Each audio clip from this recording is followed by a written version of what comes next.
Welcome friends. आज जो हम टॉपिक स्टार्ट कर रहे हैं उसका नाम है कंट्रोलिंग। आपको याद होगा जब आपने प्लानिंग चैप्टर डिस्कस किया होगा, वीडियोस वॉच की होंगी, तब मैंने इसका जिक्र किया था आपके साथ में कंट्रोलिंग का। और मैंने कहा था कि ये कंट्रोलिंग नहीं हो सकती जब तक आपकी प्लानिंग ना हो।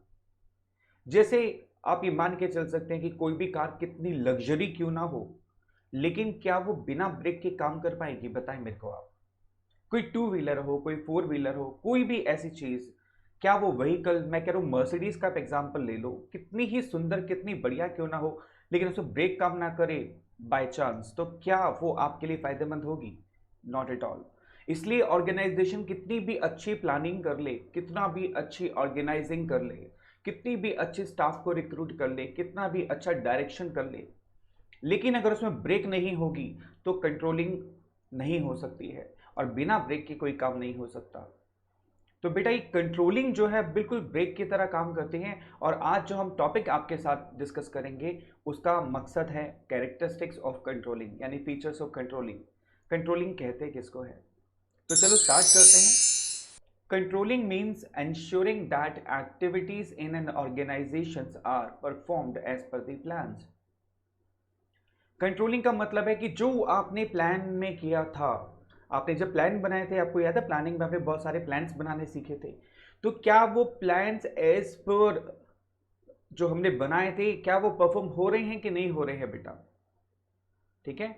It means ensuring activities are as per plans, यानी जितनी भी एक्टिविटीज हमारी ऑर्गेनाइजेशन में हो रही हैं क्या वो बिल्कुल अकॉर्डिंग टू प्लान हो रही हैं कि नहीं हो रही, उसको कंट्रोलिंग कहा जाता है, break. Controlling also ensures that an organization's resources are being used effectively and efficiently for the achievement of predetermined goals। फिर से ये दो वर्ड याद आ गए, एफिशिएंटली एंड इफेक्टिवली। याद है जो हमने बिल्कुल स्टार्टिंग में सबसे पहले मैनेजमेंट की डेफिनेशन की थी पहली इस वीडियो में, तो हमने पहला वर्ड ये सीखा था, एफिशिएंटली एंड इफेक्टिवली। देखो जहां से शुरू हुए थे वहीं पर आकर खत्म हो रही है कहानी हमारी। कंट्रोलिंग लास्ट फंक्शन माना जाता है मैनेजमेंट का। यहां पर भी हम यही चेक कर रहे हैं क्या जिस पर्पस से मैनेजमेंट स्टार्ट हुआ था, ऑर्गेनाइजेशन रिसोर्सेज क्या एफिशिएंटली और इफेक्टिवली यूज हो रहे हैं कि नहीं हो रहे।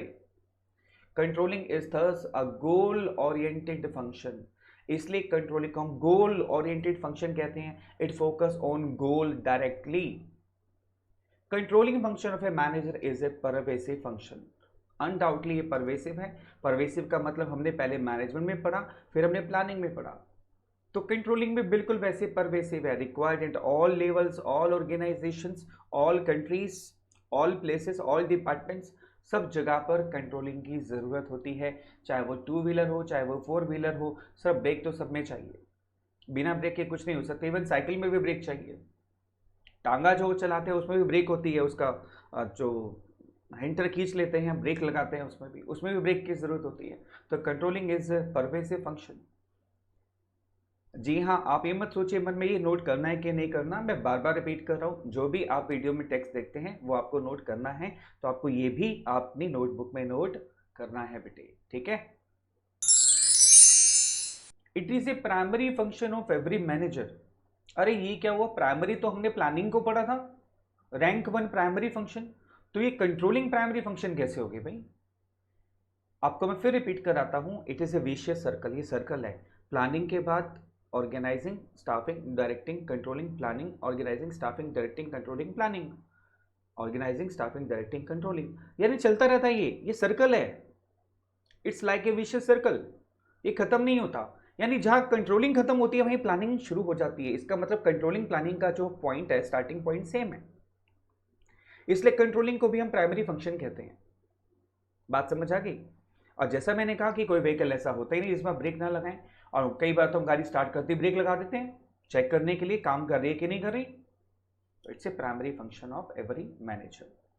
Managers at all levels of management, top, middle, lower, need to perform controlling functions to keep a control over activities in their areas। यानी कि हर लेवल के मैनेजर्स, चाहे वो टॉप लेवल पे हो, मिडिल लेवल पे हो, लोअर लेवल पर हो, उन सबको कंट्रोलिंग फंक्शंस को परफॉर्म करना होता है ताकि वो ये चेक कर सकें कि उनकी एक्टिविटीज़ एज पर प्लान हो रही हैं कि नहीं हो रही, क्या वो उतना परफॉर्म कर पा रहे हैं कि नहीं कर पा रहे। Controlling should not be misunderstood as the last function. It only completes one cycle of management process and improves planning in the next cycle. जैसा मैंने अभी कहा, इट्स ए सर्कल. कंट्रोलिंग को लास्ट फंक्शन मत मानिए कि प्लानिंग हुआ, organising, staffing, directing, controlling खत्म. ऐसा नहीं होता. कंट्रोलिंग के बाद फिर प्लानिंग शुरू हो जाती है. यानी कि एक प्रोसेस खत्म होता है, नेक्स्ट प्रोसेस स्टार्ट होता है. और नेक्स्ट प्रोसेस में हमारी कोशिश क्या होती है कि पिछले प्रोसेस में जो कमियां रह गई वो आगे ना हो. इसलिए एक साइकिल जब खत्म होती है तो दूसरी साइकिल स्टार्ट हो जाती है और उसमें पूरी कोशिश होती है कि वो साइकिल काफ़ी बेटर वे में हो और पिछली वाली साइकिल से ज़्यादा अच्छा परफॉर्म करेगी. राइट. चलिए इसकी कैरेक्टरिस्टिक्स पर फोकस करते हैं. Controlling is a basic function of management. Without this all functions are meaningless. Undoubtedly, जैसा मैंने कहा कि कोई भी व्हीकल कितना भी सुंदर क्यों ना हो, कितना भी अच्छा परफॉर्म क्यों ना करता हो, लेकिन किंतु परंतु अगर उसमें ब्रेक नहीं है तो वो यूजलेस है. इसी तरीके से चाहे कितने भी हम फंक्शंस परफॉर्म कर ले, प्लानिंग कितनी भी अच्छी कर ले, ऑर्गेनाइजिंग कितना भी अच्छा कर ले, स्टाफ कितना भी अच्छा रिक्रूट कर ले, डायरेक्शन कितनी भी सुपर्ब क्यों ना हो, लेकिन अगर उसमें कंट्रोलिंग फंक्शन नहीं होगा तो सारे फंक्शंस बेकार हो जाएंगे. Controlling is a basic function of management. Without this, all functions are meaningless. दूसरी कैरेक्टरिस्टिक्स आती है essential function of every manager, business and non-business, and at all the managerial levels. यानी कि ये हर मैनेजर का सबसे इंपॉर्टेंट फंक्शन होता है कंट्रोलिंग. चाहे वो बिजनेस की बात करें हम, चाहे वो नॉन बिजनेस ऑर्गेनाइजेशन हो, लेवल कोई भी हो, चाहे वो लोअर लेवल है, मिडिल लेवल है, टॉप लेवल है, हर लेवल पर कंट्रोलिंग फंक्शंस को परफॉर्म किया जाता है. It is the function of every manager and at all managerial levels. It is a continuous activity. तीसरी कैरेक्टरिस्टिक्स आती है under controlling the progress has to be assessed continuously. आप गाड़ी चलाते होंगे, आई होप टू व्हीलर तो कम से कम चलाते ही होंगे. आप जब स्टार्ट करते हैं तो कभी ऐसा हुआ है कि एक ही बार ब्रेक लगाई हो फिर सीधा घर जाके ब्रेक लगाई हो? ऐसा तो नहीं होता. आप बीच बीच में हर जगह ब्रेक लगाते हैं. रेड लाइट आती है तो ब्रेक लगाते हैं, कोई व्हीकल बीच में आ जाए तो ब्रेक लगाते हैं, कहीं टर्न करना होता है तो ब्रेक लगाते हैं, है ना? तो आप क्या करते हैं, हर जगह पर ब्रेक लगाते हैं. It's a continuous activity, never ending sir. ऐसा नहीं है कि एक बार कंट्रोलिंग कर लिया तो सब बेटर है तो आगे भी बेटर रहेगा, ऐसा नहीं होता. राइट. It's continuous activity. बार बार आपको अपनी परफॉर्मेंस को असेस करना होता है, चेक करना होता है और देखना होता है कि क्या हमारी परफॉर्मेंस एज पर प्लान चल रही है कि नहीं चल रही. Therefore it is called continuous activity. Controlling is both the beginning and the end of the process of management. The need of control is felt both at the beginning and end of the process of management. जैसे मैंने कहा, controlling की जो ज़रूरत है वो starting में भी होती है और एंड में भी होती है मैनेजमेंट के प्रोसेस में. स्टार्टिंग में प्लानिंग के साथ, जब आप प्लान कर रहे होते हो तो आप पिछली साइकिल जो खत्म होती है उसके कंट्रोलिंग फंक्शन को चेक करते हो, कौन कौन सी कमियां रह गई, कहाँ कहाँ पर दिक्कत आ रही थी, कहाँ कहाँ पर हमारी परफॉर्मेंस अच्छी नहीं थी, कहाँ कहाँ पर हम अंडर परफॉर्मर रहे. ठीक है. तो प्लानिंग जब हम करते हैं वहाँ पर भी कंट्रोलिंग की ज़रूरत होती है और जब प्रोसेस ख़त्म हो जाता है तो वहाँ पर भी हम चेक करते हैं. छोटा सा एग्जाम्पल, सिंपल सी बात है. आपके एग्जाम्स होते हैं, बोलो हाँ होते हैं सर. टेस्ट होते हैं ना बीच बीच में आपके, वो कंट्रोलिंग ही है सर.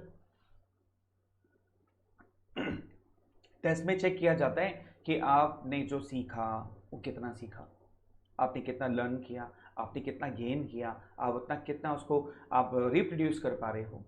और स्टार्टिंग में भी टेस्ट होते हैं और एंड में भी टेस्ट होते हैं आपके. एम आई राइट? तो भैया कंट्रोलिंग बिगिनिंग में भी होती है और एंड में भी होती है. Controlling is related to results because we assess progress on the basis of results and take corrective action after finding out the deviations. देखो, कंट्रोलिंग का मेन मकसद रिजल्ट से है. अगर रिजल्ट अच्छा है एवरीथिंग इज फाइन, सुपर. और क्या भाई, अगर आपके मार्क्स अच्छे आ रहे हैं तो हम चेक करेंगे, अरे अच्छे क्यों आए मार्क्स आपके, बताओ. कोई चेक करता है अच्छे मार्क्स क्यों आए? नहीं करता ना. अगर आपके रिजल्ट्स अच्छे आ रहे हैं और आपको जितना टारगेट दिया गया आप अचीव कर रहे हो तो nobody is going to check यार क्यों अच्छा आ रहा है बताओ जी, ऐसा नहीं होता है ना. तो इसका मतलब क्या हुआ कि हमारी जो प्रोग्रेस चेक की जाती है वो रिजल्ट से चेक की जाती है. रिजल्ट अच्छा है कि नहीं आता. हाँ, अगर आपका रिजल्ट अच्छा नहीं है तो करेक्टिव एक्शन लिया जाता है। और डेविएशन का मतलब होता है फर्क, कि भैया जो आपका स्टैंडर्ड था आपने उससे कम परफॉर्म किया, तो क्या रीज़न रहा, वो फ़र्क क्यों आया, फिर उस फ़र्क को ठीक कैसे किया जाएगा और आपकी परफॉर्मेंस को वापस लेवल तक कैसे लेकर आया जाएगा, वो कंट्रोलिंग में किया जाता है। Controlling is related to results. ये थी हमारी 5 कैरेक्टरिस्टिक्स। और ब्रेक लगाना प्लीज़ मत भूलिएगा, ना किसी व्हीकल में ना एग्ज़ाम में। Please note down break. B से बेसिक फंक्शन, आर से रिलेटेड टू रिजल्ट्स, ई से end as well as beginning, A से a continuous activity never ending, और के से की फंक्शन ऑफ एवरी मैनेजर। लगे ना ब्रेक? सर ये ब्रेक बहुत काम की चीज़ है, आपको भी कंट्रोल में करती है, आपके एग्ज़ाम्स को भी। एक टीचर बच्चों की परफॉर्मेंस इस ब्रेक से ही असेस करता है और डिसाइड करता है कि नेक्स्ट साइकिल में कैसे परफॉर्म किया जाएगा, कैसे परफॉर्मेंस को इम्प्रूव किया जाएगा। ठीक है, इसलिए ब्रेक लगाना बहुत ज़रूरी है। I hope it's very clear controlling क्या होती है और कैरेक्टरिस्टिक्स ऑफ कंट्रोलिंग क्या होती है। तो चलिए ब्रेक लगाते रहिए और ब्रेक को याद करते रहिए। Take care, bye bye.